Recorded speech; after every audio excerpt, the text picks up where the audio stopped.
ರಾಷ್ಟ್ರ ರಾಜಧಾನಿ. ಒಂದೇ ದಿನ ಎರಡೆರಡು ದೊಡ್ಡ ಘಟನೆಗಳು. ಮೊದಲ ನೋಟಕ್ಕೆ ಎರಡಕ್ಕೂ ಸಂಬಂಧವೇ ಇಲ್ಲ ಅಂತ ಅನಿಸ್ತು. ಆದ್ರೆ ಆಮೇಲೆ ಗೊತ್ತಾಗಿದ್ದು ಅವುಗಳ ನಡುವೆ ಒಂದು ಆಳವಾದ ರಹಸ್ಯಮಯವಾದ ಸಂಪರ್ಕ ಇತ್ತು ಅಂತ. ಬನ್ನಿ ಈ ಕಥೆಯ ಎಳೆಗಳನ್ನ ಒಂದೊಂದಾಗಿ ಬಿಡಿಸಿ ನೋಡೋಣ. ಒಂದು ಕಡೆ ನೋಡಿದ್ರೆ ದೆಹಲಿಯ ಹೃದಯ ಭಾಗದಲ್ಲಿ ಒಂದು ಭಯಾನಕ ಸ್ಫೋಟ. ಇನ್ನೊಂದ್ ಕಡೆ ಅದೇ ದಿನ ಸಾವಿರಾರು ಕೆಜಿ ಸ್ಫೋಟಕಗಳು ಪತ್ತೆ. ಇವೆರಡರ ನಡುವೆ ಏನ್ ಸಂಬಂಧ ಇರ್ಬೋದು? ಇದೇ ಪ್ರಶ್ನೆಗೆ ಉತ್ತರ ಹುಡುಕೋಣ ಬನ್ನಿ. ಸರಿ, ಮೊದಲು ಆ ಸ್ಪಾಟ್ಗೆ ಹೋಗೋಣ. ಕೆಂಪುಕೋಟೆ ಹತ್ತಿರ. ನಿಖರವಾಗಿ ಅಲ್ಲಿ ಏನಾಯ್ತು? ಅದು ಸೋಮವಾರ ಸಂಜೆ. ಟೈಮ್ 6:52. ದೆಹಲಿ ಇನ್ನೂ ಬ್ಯುಸಿ ಮೂಡ್ನಲ್ಲೇ ಇತ್ತು. ಆಗ್ಲೇ ಒಂದೇ ಒಂದು ಶಬ್ದ ಎಲ್ಲವನ್ನೂ ಬದಲಾಯಿಸ್ಬಿಟ್ಟಿತ್ತು. ಹೌದು, ಈ ಕಾರ್ ಕೆಂಪುಕೋಟೆಯ ಗೇಟ್ ನಂಬರ್ 1 ಹತ್ರ ನಿಂತಿತ್ತು. ಒಂದು ಹ್ಯುಂಡೈ i20, ಹರಿಯಾಣ ರಿಜಿಸ್ಟ್ರೇಷನ್. ಅದರ ಓನರ್ ಜಮ್ಮು ಕಾಶ್ಮೀರದ ಪುಲ್ವಾಮಾ ಕಡೆಯರು, ತಾರೀಖ್ ಅಂತ. ಸ್ಫೋಟಿಸಿದ್ದು ಅದೇ ಕಾರು. ಪರಿಣಾಮ 9 ಜನ ಸಾವು, 20ಕ್ಕೂ ಹೆಚ್ಚು ಜನರಿಗೆ ಗಾಯಗಳಾಗಿದ್ವು.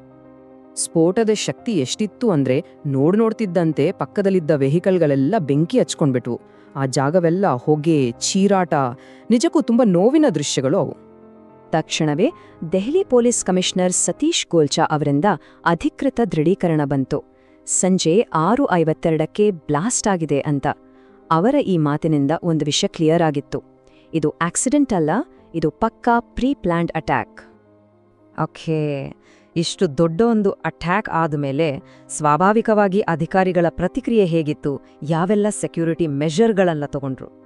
ಸಿಚುವೇಶನ್ ಸೀರಿಯಸ್ ಅಂತ ಗೊತ್ತಾದ ತಕ್ಷಣ ಸರ್ಕಾರ ಫುಲ್ ಆಕ್ಷನ್ಗೆ ಇಳಿಯಿತು. ಮೊದಲನೇ ಕೆಲ್ಸ NIA ಟೀಮ್, ಅಂದ್ರೆ ನ್ಯಾಷನಲ್ ಇನ್ವೆಸ್ಟಿಗೇಷನ್ ಏಜೆನ್ಸಿ ಟೀಮ್ ಸ್ಪಾಟ್ಗೆ ಹೋಯ್ತು. ಆ ಏರಿಯಾನ ಫುಲ್ ಕಾರ್ಡನ್ ಆಫ್ ಮಾಡಿದ್ರು. ಇಂಡೋ ನೇಪಾಲ್ ಬಾರ್ಡರ್ನಲ್ಲಿ ಹೈ ಅಲರ್ಟ್.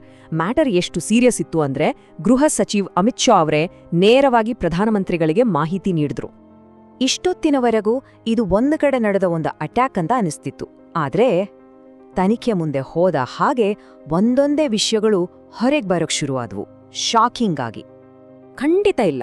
ಯಾಕೆಂದ್ರೆ ಅದೇ ದಿನ ಬೆಳಗ್ಗೆ ನಡೆದ ಇನ್ನೊಂದು ಘಟನೆ ಈ ಕೇಸ್ನ ಚಿತ್ರಣವನ್ನೇ ಕಂಪ್ಲೀಟ್ ಆಗಿ ಬದಲಾಯಿಸ್ಬಿಡ್ತು. ಇಲ್ಲಿ ನೋಡಿ ಈ ಟೈಮ್ ಲೈನ್ನ. ಕೆಂಪುಕೋಟೆಯಲ್ಲಿ ಬ್ಲಾಸ್ಟ್ ಆಗೋಕೆ ಜಸ್ಟ್ ಕೆಲವೇ ಗಂಟೆ ಮುಂಚೆ, ಅದೇ ದಿನ ಬೆಳಗ್ಗೆ ದೆಹಲಿ ಪಕ್ಕದಲ್ಲೇ ಇರೋ ಫರೀದಾಬಾದ್ನಲ್ಲಿ ಭಾರೀ ಪ್ರಮಾಣದ ಸ್ಫೋಟಕಗಳನ್ನ ಸೀಸ್ ಮಾಡ್ಕೊಂಡಿದ್ರು. ಬೆಳಗ್ಗೆ ಸ್ಫೋಟಕಗಳು ಸಿಗೋದು, ಸಂಜೆ ಬ್ಲಾಸ್ಟ್ ಆಗೋದು, ಇದು ಕಾಕತಾಳೀಯ ಆಗೋಕೆ ಸಾಧ್ಯನೇ ಇಲ್ಲ ಅಲ್ವಾ? ಎಷ್ಟಿತ್ತು ಗೊತ್ತಾ? ಸುಮಾರು 2900 ಕೆಜಿ. ಒಂದ್ಸಲ ಇಮ್ಯಾಜಿನ್ ಮಾಡ್ಕೊಳ್ಳಿ, ಇದು ಸಣ್ಣ ಪ್ರಮಾಣ ಅಲ್ಲ. ಇದರಿಂದ ಒಂದು ದೊಡ್ಡ ನಗರಕ್ಕೆ ಆಗ್ಬೋದಾದ ಅನಾಹುತ ತುಂಬಾ ದೊಡ್ಡದು. ಹೀಗೆ ತನಿಖಾ ಸಂಸ್ಥೆಗಳು ಫರೀದಾಬಾದಿನಲ್ಲಿ ಸಿಕ್ಕಿದ ಸ್ಫೋಟಕಗಳು ಮತ್ತು ಕೆಂಪುಕೋಟೆ ಬ್ಲಾಸ್ಟ್ ಇದರ ನಡುವಿನ ಕನೆಕ್ಷನ್ ಅನ್ನು ಟ್ರೇಸ್ ಮಾಡೋಕೆ ಶುರು ಮಾಡಿದ್ರು. ಆಗ ಅವರಿಗೆ ಸಿಕ್ಕಿದ್ದು ಒಂದು ದೊಡ್ಡ ಟೆರರ್ ಮಾಡ್ಯೂಲ್ನ ಸುಳಿವು. ಈ ಮಾಡ್ಯೂಲ್ಗೆ ಸಂಬಂಧಪಟ್ಟಂತೆ 2 ಪ್ರಮುಖ ಶಂಕಿತರನ್ನು ಅರೆಸ್ಟ್ ಮಾಡಲಾಯಿತು. ಒಬ್ರು ಡಾಕ್ಟರ್ ಆದಿಲ್ ರಾಥರ್, ಇವರಿಗೆ ಜೈಷ್-ಎ-ಮೊಹಮ್ಮದ್ ಜೊತೆ ಲಿಂಕ್ ಇದೆ ಅಂತ ಶಂಕಿಸಲಾಗಿದೆ. ಇನ್ನೊಬ್ರು ಡಾಕ್ಟರ್ ಮುಜಮ್ಮಿಲ್ ಶಕೀಲ್, ಇವರ ಲಿಂಕ್ ಅನ್ಸಾರ್ ಘಜ್ವತ್ ಉಲ್ ಹಿಂದ್ ಜೊತೆ ಇದೆ ಅಂತಾನೂ ಶಂಕೆ ಇದೆ. ಅವರ ಬಳಿ ಸ್ಫೋಟಕಗಳು ಮಾತ್ರ ಅಲ್ಲ, ಬೇರೆ ಏನೆಲ್ಲ ಸಿಕ್ತು ನೋಡಿ. ಡಿಟೋನೇಟರ್ಗಳು, ರೈಫಲ್ಗಳು ಮತ್ತು ಅಪಾರ ಪ್ರಮಾಣದ ಮದ್ದುಗುಂಡುಗಳು. ಅಂದ್ರೆ ಇದು ತುಂಬಾ ವ್ಯವಸ್ಥಿತವಾದ ಹಾಗೂ ಅತ್ಯಂತ ಅಪಾಯಕಾರಿ ನೆಟ್ವರ್ಕ್ ಅನ್ನೋದಕ್ಕೆ ಬೇರೆ ಪ್ರೂಫ್ ಬೇಕಾಗಿರ್ಲಿಲ್ಲ. ಸರಿ, ಈಗ ನಮ್ಗೆಲ್ಲ ಏನೆಲ್ಲ ಗೊತ್ತಾಗಿದೆ? ಈ ಎಲ್ಲ ಘಟನೆಗಳನ್ನು ಒಂದು ಕಡೆ ಸೇರಿಸಿದ್ರೆ ನಮ್ಗೆ ಕಾಣಿಸಬೇಕಾದ ಚಿತ್ರಣ ಏನು?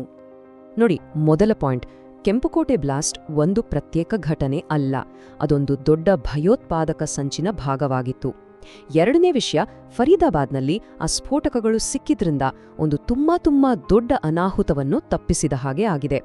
ಪ್ರಮುಖ ಶಂಕಿತರು ಈಗ ಕಸ್ಟಡಿಯಲ್ಲಿದ್ದಾರೆ. ಹಾಗೂ ಮುಖ್ಯವಾದ ವಿಷಯ ಏನಂದ್ರೆ, ಈ ಥರದ ಘಟನೆಗಳು ನಮ್ಗೆ ಗುಪ್ತಚರ ಸಂಸ್ಥೆಗಳ ಮಹತ್ವ ಏನು ಅಂತ ಮತ್ತೆ ನೆನಪಿಸುತ್ತೆ. ಕೊನೆಗೆ ಒಂದು ಪ್ರಶ್ನೆ ಕಾಡುತ್ತೆ ಅಲ್ವಾ?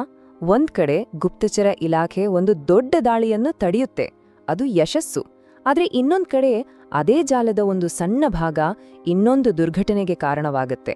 ಹಾಗಾದ್ರೆ ಈ ಗುಪ್ತಚರ ಯಶಸ್ಸು ಮತ್ತು ಸಾರ್ವಜನಿಕ ದುರಂತಗಳು, ಇದರ ನಡುವಿನ ಈ ಸಂಕೀರ್ಣ ಸಂಬಂಧ ಇದೆಯಲ್ಲ, ಇದರ ಬಗ್ಗೆ ನಾವು ಯೋಚಿಸಲೇಬೇಕು.